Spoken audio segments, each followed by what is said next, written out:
వచ్చింది కదా.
ముందుగా మన 24 ఛానల్ యజమానానికి ప్రేక్షకులకు నా హృదయపూర్వక నమస్కారాలు.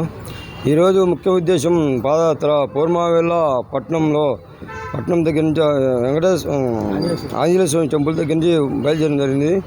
ఇక్కడ మన వెంకటేశ్వర స్వామి టెంపుల్ దగ్గర అర్చన చేయించుకొని ఇక్కడి నుంచి మళ్ళా బయలుదేరడం జరుగుతుంది. ఈ ఒక్క ముఖ్య ఉద్దేశం ఏంటంటే, గత ప్రభుత్వంలో ఉన్నప్పుడే పవన్ కళ్యాణ్ సీఎం కావాలని ఆ పొద్దు మొక్కున్నాం. కానీ మేము ఏదైతే అనుకున్నామో ఆ పొద్దు అనుకునేది, ఆయన అనుకునేది, మేము అనుకునేది అది రీచ్ అయింది. 100% రీచ్ అయింది. కాబట్టి ఆనాడే మొక్కున్నాం. ఆ పొద్దు 2022 పాదయాత్ర చేసినాం. ఆ ముక్కుబడి శ్రీ వెంకటేశ్వర స్వామి మా ముక్కుబడి నెరవేర్చిండు. ఈ రాష్ట్రంలో కొత్త ప్రభుత్వం రావాలా, బాగా సంస్కృతాలు అందాలా అందరికీ అని ఆనాడు మొక్కున్నాం. అదేవిధంగా అది కొనసాగింది. కాబట్టి ఈరోజు ఆ మొక్కుబడి కంపల్సరీగా మేము తీర్చుకోవాలని ఆనాడు మొక్కున్నాం. ఈ పొద్దు అదే పాదయాత్ర మళ్ళా చేయడం జరుగుతుంది. 2వ పారి పాదయాత్ర జరుగుతుంది. అందులో ఈ రాష్ట్రంలోనే ముఖ్యమైన విషయం ఏంటంటే, శ్రీ కొడిదెల పవన్ కళ్యాణ్ గారు, మా అధినేత డిప్యూటీ సీఎం పవన్ కళ్యాణ్ గారు ఆనాడు ప్రభుత్వంలో లేకపోయినా సొంత నిధులు డబ్బులు ఖర్చు పెట్టి చేస్తున్నాడు. ఏది విషయంలో అయినా కానీ కరువు రైతులకి ఇంకోటి అయితే ఏ విషయంలో కానీ వెనుకాడుకోకుండా ఇచ్చిన మాట ఇచ్చిందంటే అది నెరవేరుతూ వచ్చిండు. కానీ ఇప్పుడు గెలిచినా కానీ ఎక్కడ ఇప్పుడు అప్పుడు ప్రజల్లో ఉన్నాడు, ఇప్పుడు ప్రజల్లో ఉన్నాడు. ఇది 2వ పారి కడప జిల్లాకు మళ్ళీ ఇదే కడప జిల్లాకు మళ్ళీ రావడం అంటే 2వసారి.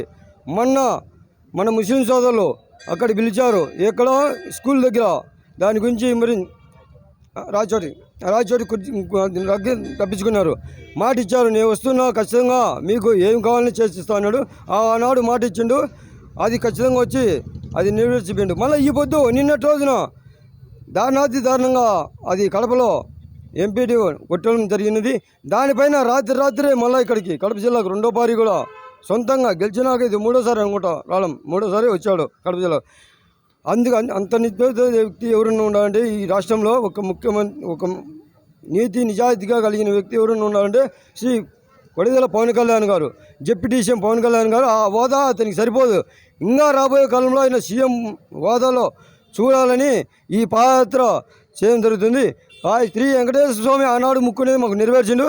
కానీ 2వది కూడా ఆ శ్రీ వెంకటేశ్వర స్వామి చాలా ప్రభుత్వమైన వ్యక్తి కాబట్టి మాకు అది నెరవేరుస్తుందని నమ్మకంతో మేము ఈనాడు మళ్ళా పాదయాత్ర చేయడం జరుగుతుంది. అవసరమైతే మళ్ళీ కూడా చేస్తామని నేను మనస్ఫూర్తిగా కోరుకుంటున్నా. జై జనసేన, జై హింద్. నమస్తే.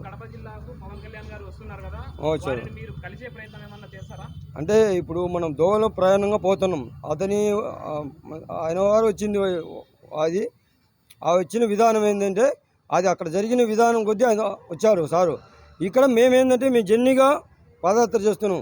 ఒకవేళ అవకాశం ఉండి మధ్యలో అందుబాటులో ఉండి కలిస్తే ఆయన ఒక ఆశీర్వాదం తీసుకొని కొనసాగడం జరుగుతుంది. ఖచ్చితంగా అది జరుగుతుంది అనుకుంటున్నా. జరిగితే మంచిదే, ఖచ్చితంగా జరుగుతుంది అని అనుకుంటాను. దోవని కలిసి ఆయన ఒక ఆశీర్వాదం చేసుకొని శ్రీ వెంకటేశ్వర స్వామిని కలిసి ఇంకా బలంగా ఉంటుంది. ఆయన ఒక కలవేక మంచిది కోరుకుంటాం. అన్న మీరు ఈరోజు పాదయాత్ర ప్రారంభించడము ఇది అనుకోని సంఘటన. పవన్ కళ్యాణ్ గారు ఇదే రోజు కడప జిల్లాకు రావడం కూడా ఒక ఏ విధంగా కనిపిస్తుంది మీకు? నాకైతే ఇది సంతోషంగా భావిస్తున్నా. ఈరోజు నా పాదయాత్ర అతను సార్ వస్తారని మనకు ఎక్స్పెక్ట్ చేయలేదు. కానీ ఈ ఒక్క రోజున నేను పాదయాత్ర సందర్భంగా ఆయన మళ్ళీ మన ఈ జిల్లాకి సొంత జిల్లాకు మన జిల్లాకు రావడం అనేది చాలా సంతోషం పడుతుంది. ఆయన ఎక్కడికి ఇచ్చినా కానీ ఆయన బ్రహ్మదం పడతారు జనాలు. ఈ రాష్ట్రంలోనే కాదు, మళ్ళీ నెక్స్ట్ పక్క దేశాల్లో కూడా రేపు పక్క రాష్ట్రాలకు కూడా రేపు ఎన్నికల ప్రచారం కూడా దోసుకెళ్తున్నాడు. అక్కడ కూడా ఘనవిజయం సాధిస్తారని శ్రీ వెంకటేశ్వర స్వామి తరఫున మేమైతే కోరుకుంటున్నాం.